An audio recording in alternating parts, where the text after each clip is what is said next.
Kapag mayroon tayong misyon sa buhay, nagkakaroon ng malalim na dahilan ang bawat paggising. Nagsisilbi itong kumpas at gabay natin sa bawat desisyon na ating ginagawa.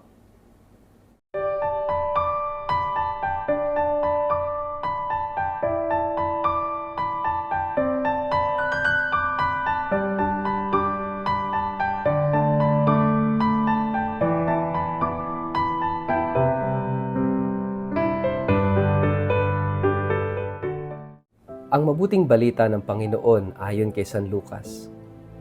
Hindi nagtagal at si Maria ay nagmamadaling pumunta sa isang bayan sa bulubundukin ng Huda. Pagdating sa bahay ni Zacarias, binati niya si Elizabeth.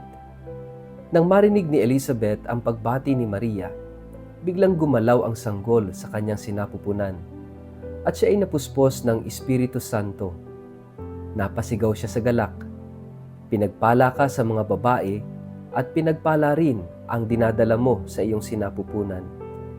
Sino ako upang dalawin ang ina ng aking Panginoon?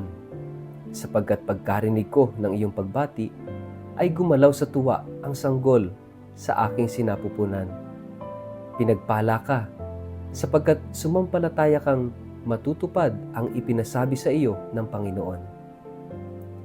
Ang mabuting balita ng Panginoon.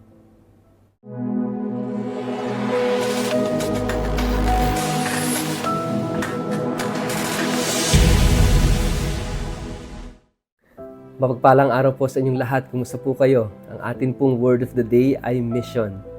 Bago po tayo magpalalim sa atin pong reflection ngayong araw na ito, kayo po muli kong inaanyayahan na huwag kakalimutan na mag-like, mag-follow at subscribe sa ating page na Word of the Day at Father Richard Lagos. Ganun din po, pakishare ang ating video ito sa inyong kapamilya, kamag-anak, kaibigan, mga kakilala sa social media para sama-sama tayo sa pagiging media evangelizers at online missionaries na nagpapalaganap ng salita ng Diyos sa mundo ng social media. Mga kapatid, kung kayo may nakikitang ads habang kayo nanonood ng Word of the Day, please don't skip the ads. Kasi sa pamamagitan po niyan, natutulungan nyo ang mga advocacies, ang mga apostolates po natin dito sa Word of the Day. Kaya maraming salamat po at pasensya kung kayo naaabala sa mga ads na ito. Mga kapatid, malapit ng Pasko. Tayo ay nasa ika-6 na araw na ating simbang gabi. Ganun din, 4 na araw na lang, Pasko na. Kaya nga, tayo ay dinadala sa isang napakahalagang regalo ng Diyos, ngayong Misa Aguinaldo, at yan ay ang gift of mission. Bakit gift ang mission? Kasi ang mission ay ibinigay sa atin ng Diyos. It's God-given. It's a gift. At paano ba natin maunawaan ang mission? Ngayon, di ba, kapag tayo nagtatayo ng isang kumpanya, mahalaga yung vision and mission. Madalas yung mission ay dapat nakaayon doon sa vision, doon sa pangarap, no? Doon sa pinapangarap. And mahalaga na tayo ay makiisa, no? Sa vision and mission ng ating Panginoong Jesus. Jesus is our leader, Jesus is our Savior, Jesus is our God, and He has a vision for all of us. Meron siyang pangarap para sa ating lahat. And that is why, mahalaga na maunawaan natin ang pangarap ni Jesus, ang pangarap ng Diyos para sa atin. At ano yon? The Kingdom of God. Kaya nga po yung dasal na Ama namin, actually it's not only a prayer, but it is a vision and mission. No, nandoon yung pangarap at nandoon yung mission natin sa buhay. At ano yung vision, ano yung pangarap ni Jesus? Yung paghahari ng Diyos. Kaya nga, yung mission natin should always be para sa realization ng paghahari ng Diyos. At ano pa yung paghahari ng Diyos? Sabi ni Pope Benedict XVI, the kingdom of God is about God. And who is God? God is love. Kaya nga yung paghahari ng Diyos ay paghahari ng pag-ibig. And therefore, yung mission natin ay yung magmahal araw-araw. Kaya nga sabi ni Saint Teresa of the Child Jesus, my mission is love. And in the heart of the church, I will be love. She found it. No? Nakita niya at her young age, naunawaan niya na ang kanyang mission sa buhay ay magmahal every day, every single day. At yung ma-realize niya, magawa niya everyday yon, no, yung siya nagmamahal araw-araw, even in the smallest detail, na yung pagngiti doon sa madre na galit sa kanya, yung pagkain niya ng mga pagkain na sa halip na masayang ay for the souls in purgatory and for the love of God, no? Yung paggawa niya ng mga sakripisyo, even little sacrifices, yung kanyang pagtitiis doon sa kanyang sakit, nilagyan niya lahat ng pagmamahal yon. Even yung difficulties niya sa loob ng kumbento, ng monasteryo, nilagyan niya ng pagmamahal yon. At sa paniniwala na yung kanyang pagmamahal araw-araw contributes to the building of God's kingdom. Kaya nga mga kapatid, huwag niyong maliitin yung mga mumunting sakripisyo na may pagmamahal. Huwag niyong maliitin yung mga gawang mabuti. Even the smallest act of goodness and kindness contributes to the building of God's kingdom.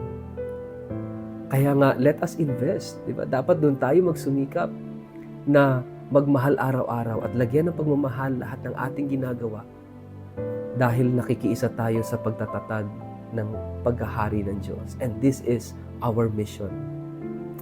Yung ating mahal na ina sa ating gospel, yung narinig natin yung gospel about visitation, you know, kung ano yung pumupuno kay Maria, yun yung ibinigay niya. At ang pumupuno kay Maria ay ang Diyos.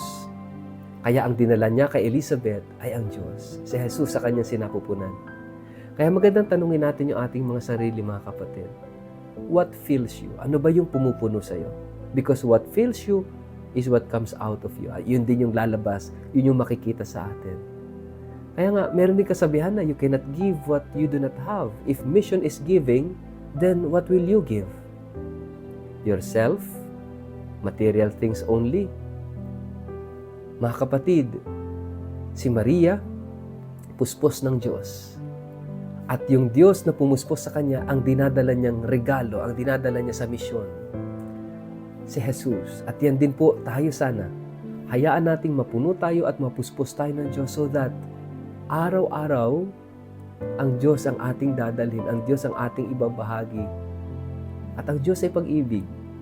Kaya nga sana hayaan nating mapuspos ng pag-ibig ang ating puso.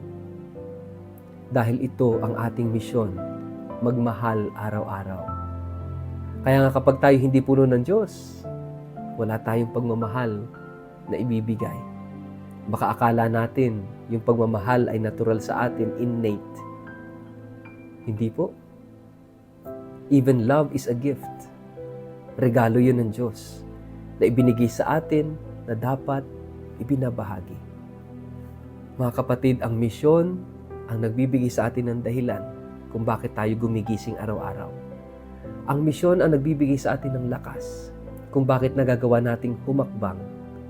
Ang misyon ang magbibigay sa atin ng motibasyon para gawin ang mga bagay kahit mahirap. Ang misyon ang magiging dahilan bakit tayo nabubuhay. Kaya nga mga kapatid, meron kang misyon.